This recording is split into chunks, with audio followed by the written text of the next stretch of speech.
Bismillahirrahmanirrahim. Assalamualaikum warahmatullahi wabarakatuh. Sampurasun. Salam sejahtera bagi kita semua. Kita ketemu lagi. Mungkin ini mengawali ya, karena saya sebelumnya memang udah live ya di YouTube, tapi saya udah berjanji untuk sedikit demi sedikit memberikan materi tentang bagaimana cara menulis atau materi-materi tentang dunia kepenulisan, terutama dunia karya buku ya. Nah, untuk itu kali ini saya akan memberikan materi sedikit ya, walaupun tidak tuntas, mungkin nanti dibagi dua pertemuan atau dua video ya. Ada kiriman dari teman-teman dosen, dari dosen, kiriman tentang RPP untuk dibuatkan outline atau sederhananya disusun daftar isinya. Nah, RPP-nya kami sudah diambil ya. Nah, coba kita buka sebentar. Ini materinya tentang buku ajar. Nah, kita konsentrasi di buku ajar aja. Sebentar. Kebijakan sektor publik. Nah, ini RPP-nya ada beberapa ya. Ini satu, ini bagian satu, ini bagian dua. Sebentar, kita benerin dulu. Nah, bagian dua kalau nggak salah ya. Terus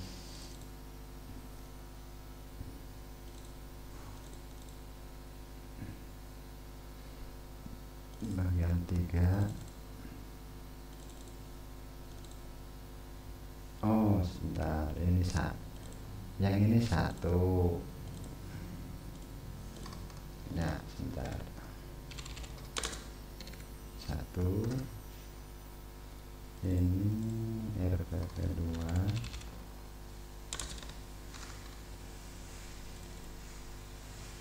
ini RPP 3,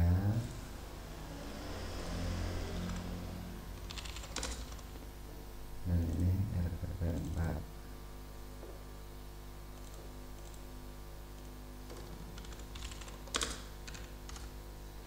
Nah, kita mau nyusun outline dari RPP. Nah, mungkin bagi teman-teman dosen yang biasa ngajar ya, biasanya ada RPP-nya gitu, atau RPS, rancangan pembelajaran, yang akan materi-materi apa aja yang akan disampaikan kepada mahasiswa. Nah, kita dapat ingin dibikinin outline atau daftar isi tentang kebijakan sektor publik. Ini dari Bu Atik ya, salah satu dosen di Universitas di Bandung. Oke. Nah, sebelum menyusun outline, saya akan pelajari dulu. Jadi teman-teman, kalau ibu bapak ngajar mata kuliah, salah satu mata kuliah, pasti bapak atau ibu menyusun RPP-nya sendiri. Nah, maka udah paham apa aja yang dibahas, apa aja yang akan disampaikan ke mahasiswa, ada berapa pertemuan, setiap pertemuan apa aja, itu udah pasti tahu gitu. Tapi kalau bagi saya kan saya kan nggak ngajar, jadi otomatis saya pelajari dulu. Tapi bagi bapak dan ibu mau lebih apik lagi hasilnya, ya silahkan mempelajari, tapi mungkin tidak begitu lama, beda dengan saya. Oke, kita buka satu, sebentar. Kita buka dulu MS Word-nya, sebentar. MS Word-nya nih. Dikasih judul kebijakan sektor publik. Oke, otomatis nih daftar isi yang pertama biasanya kata pengantar.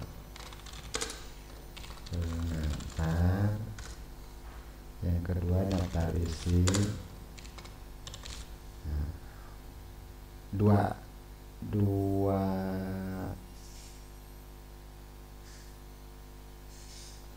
materi ini pasti ada setiap buku ya. Kalau toh nanti ada tambahan seperti sambutan dari tokoh, terus ada gambar-gambar di dalamnya, daftar gambar, terus ada tabel di dalamnya, daftar tabel, itu lain cerita ya. Tapi ini unsur pokok yang harus ada dari setiap buku. Oke, untuk bab pertama. Nah, oke, untuk bab pertama biasanya teman-teman kan suka lebih gampang ya, udah cukup aja pendahuluan gitu. Nah, kalau bisa itu jangan pakai judul bab pendahuluan, harus dengan judul yang konkret. Oke, contoh nih, kita coba lihat ini di pertemuan pertama ya. Mahasiswa mampu menyebutkan apa ini, tulisan tangan ini, makna kebijakan sektor publik dan konsep-konsep kebijakan publik. Nah,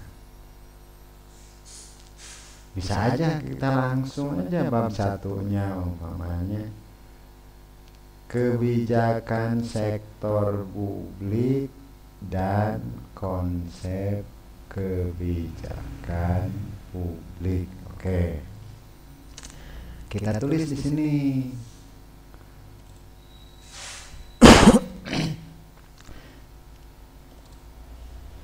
Kebijakan sektor publik dan konsep kebijakan publik. Oke, otomatis dalam setiap bab harus ada subbab.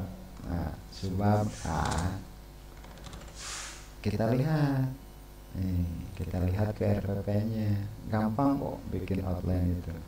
Makna kebijakan publik.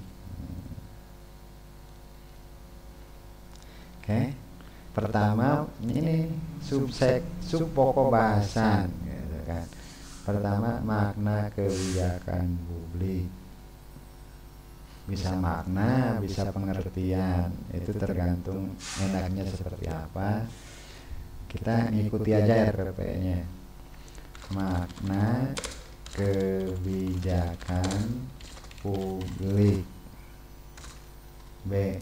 Ini udah selesai kan? Gampang banget ini. Konsep kebijakan publik. Konsep kebijakan publik. Oke, cek.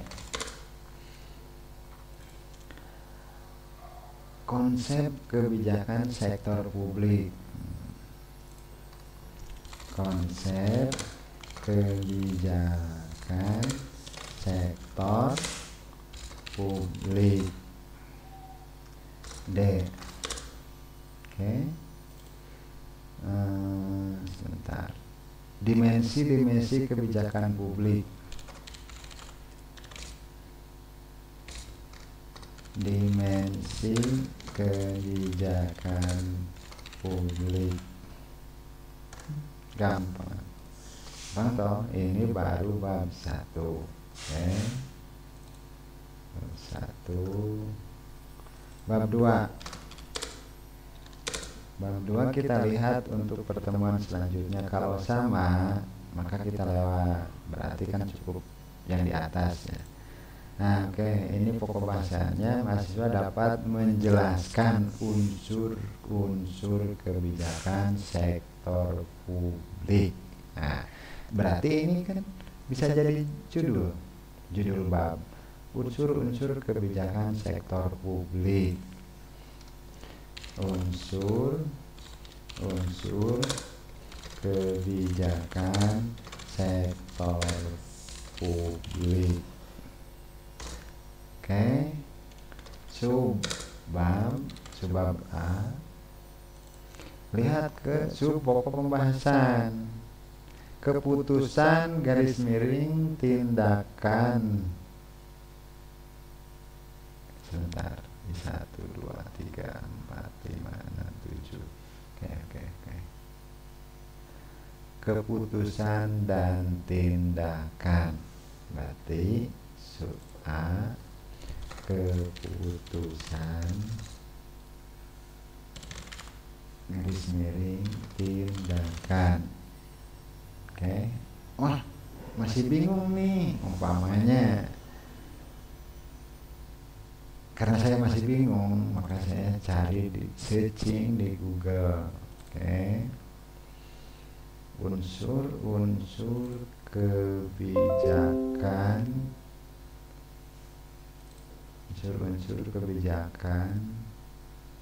sektor publik. Oke. Di sini unsur kebijakan sektor publik. Oke. Unsur-unsur, ciri unsur jenis. Nah, coba kita buka ya. Kita buka ini dari kompas.com. Coba ciri-ciri umum kebijakan. Unsur-unsur nih, tujuan kebijakan. Nah, masalah, tuntutan, dampak, saran atau alat kebijakan. Nah, ini unsur-unsur. Coba bandingkan di tempat lain. Unsur-unsur. Oke. Sebentar. Jenis-jenis unsur-unsur. Nah, di sini unsur-unsur apa saja dari kebijakan publik. Ini kebijakan publik, jangan salah ya, bukan sektor kebijakan.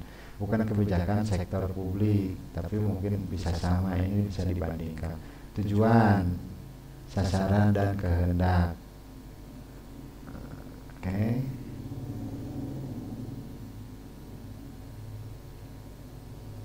Apa saja unsur dalam pelayanan publik? Udah terlalu jauh. Kita kembali ke RPP, keputusan dan tindakan. Aktor publik. Oke, kita ngikuti ini aja. Aktor publik. Aktor publik. C. Kegiatan program. Kegiatan program. D. Oh salah, kegiatan garis miring program. D. Pilihan.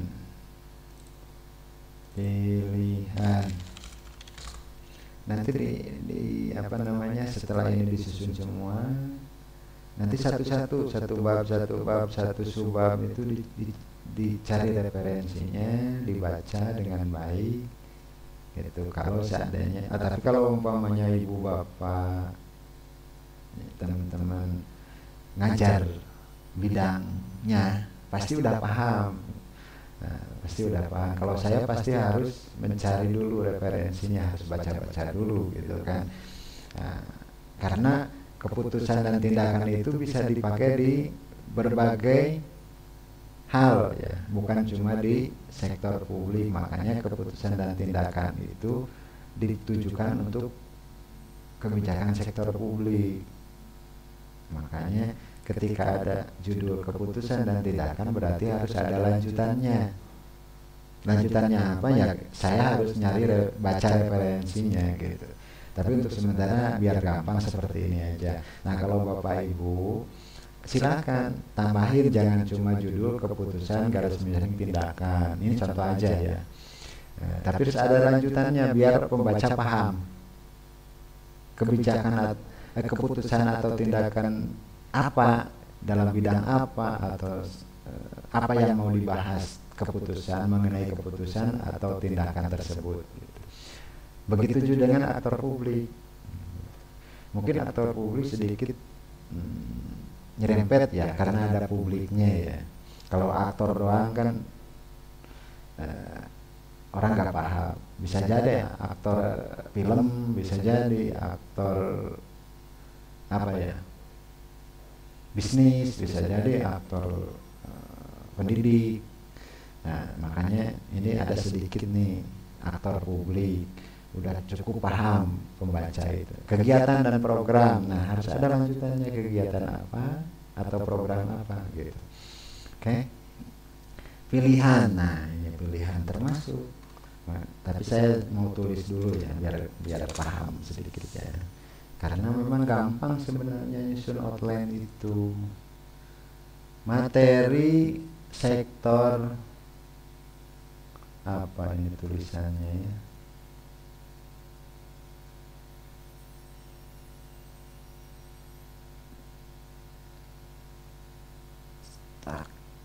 Apa ya ini, materi apa ya? Saya nggak bisa paham. Ini tulisan tangan soalnya. Materi stek apa ya? Coba di googling ya.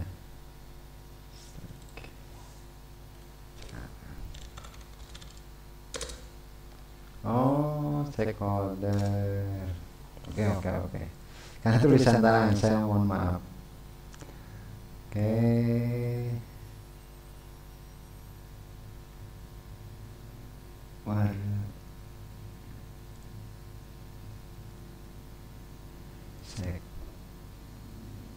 Stakeholder apa ya ini tulisannya?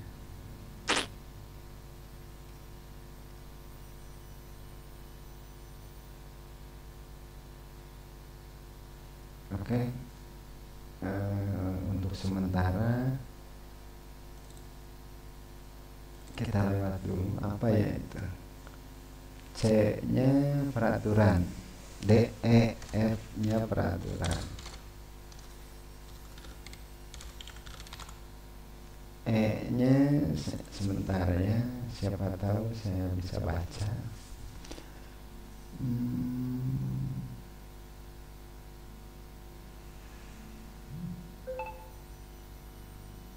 Apa ya? Sebentar.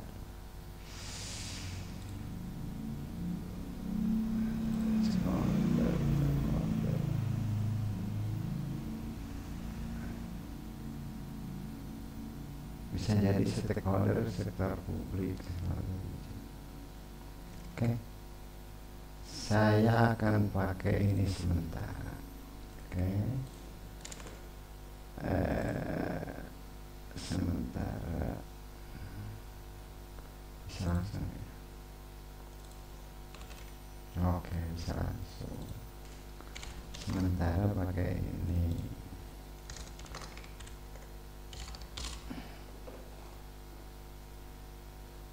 Biar nanti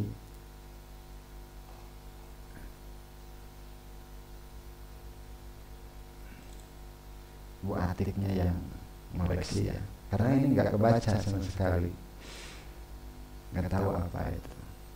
Oke, itu bab 2. Bab 3. Bab 3 mahasiswa dapat memahami ciri-ciri dan jenis-jenis kebijakan publik. Oke, ini jadi judul ya, ciri-ciri dan jenis-jenis kebijakan publik. Oke, ciri dan jenis kebijakan publik. Bisa aja di sini karena ini mengenai sektor publik ditambahin aja sektor publik. Oke. A sub bab 3A bagian A, ciri-ciri kebijakan publik. Ciri-ciri kebijakan publik. Kebijakan sektor publik. B-nya jenis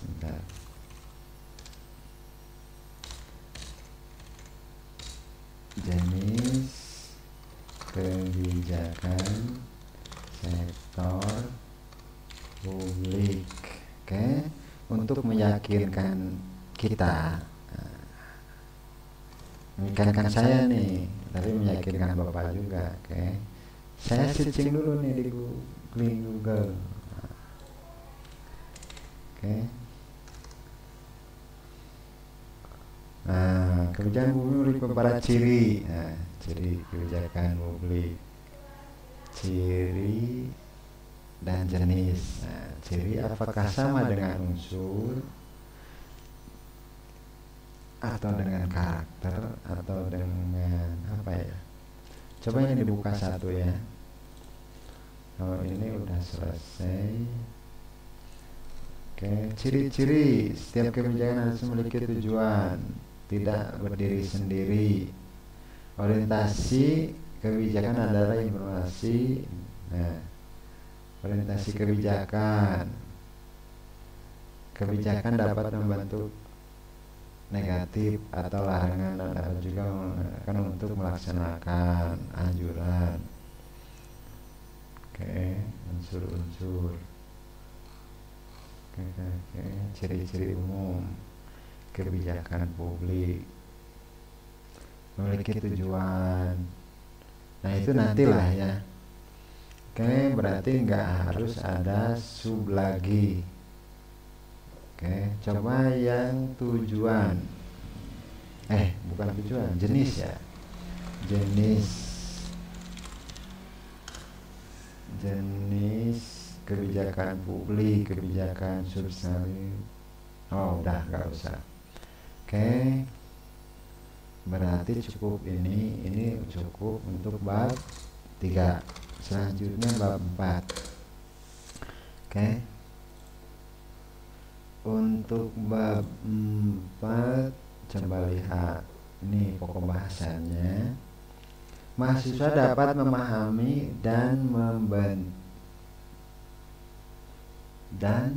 memahami bentuk dan tingkatan kebijakan publik. Oke, berarti kan judul bab 4 bentuk dan tingkatan kebijakan publik. Bentuk dan tingkatan kebijakan sektor publik. Oke. Sub A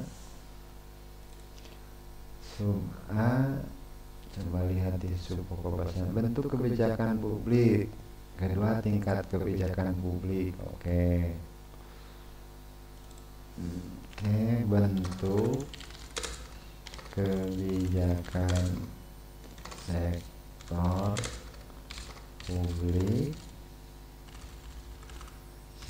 publik dan tadi apa ya, saya lupa. Oke, tingkat kebijakan publik, tingkatan maksudnya mungkin ya, tingkatan atau mungkin bisa saja klasifikasi ya, klasifikasi atau tingkatan. Oke lah, kita tingkatan aja ya. Publik. Oke, itu sudah 4 bab nih, baru satu. Karena ini ditulis tangan, difoto, dikirim, jadi ada berapa ya? Bentar. Jadi ada 3 nih. Sebentar. Ada 3, 1, 2, oh ada 4. Nah, ada 4. Kalau apa namanya? Pertemuannya ada 16 pertemuan, tapi dengan 16 itu dikurangi 2 pertemuan, ujian tengah semester sama ujian akhir semester, berarti ada 14 bab nanti, bisa jadi ya, atau bisa lebih sedikit, tapi maksimal 14 bab. Oke, itu aja. Untuk tahapan berikutnya akan kami sampaikan ya. Ini sementara seperti ini dulu. Bisa Bapak ikuti, Bapak Ibu ikuti. Untuk pertama, judulnya tulis dulu sesuai dengan mata kuliah atau dipoles sedikit. Umpamanya mata kuliahnya namanya kebijakan sektor publik. Mau dipoles sedikit nih umpamanya, tapi isinya sama, silahkan gitu. Oke, silahkan. Nah, terus berikutnya adalah kata pengantar. Nah, untuk kata pengantar itu wajib gitu. Sama daftar isi, tidak mungkin lah buku nggak ada kata pengantar, nggak ada daftar isi. Oleh karena itu, maka wajib ini. Oke? Wajib untuk memberikan pengantar dan daftar isi. Berikutnya bab 1 ya. Ini bab 1 sampai bab 4. Ini sesuai dengan RPP yang diberikan dari Bu Atik ya. Oke. Tapi untuk berikutnya nanti kita di video berikutnya kami jelaskan bagaimana menyusun outline ya dari RPP. Kalau Bapak Ibu teman-teman semua yang ngajar langsung ya, itu bisa dari RPP yang Bapak buat. Karena Bapak ngajar itu ya otomatis kan tahu apa aja materi yang akan disampaikan kepada mahasiswa setiap pertemuannya. Maka itu susun saja dari RPP gitu. Oke, gampang kan? Oke, saya simpan dulu di sebentar.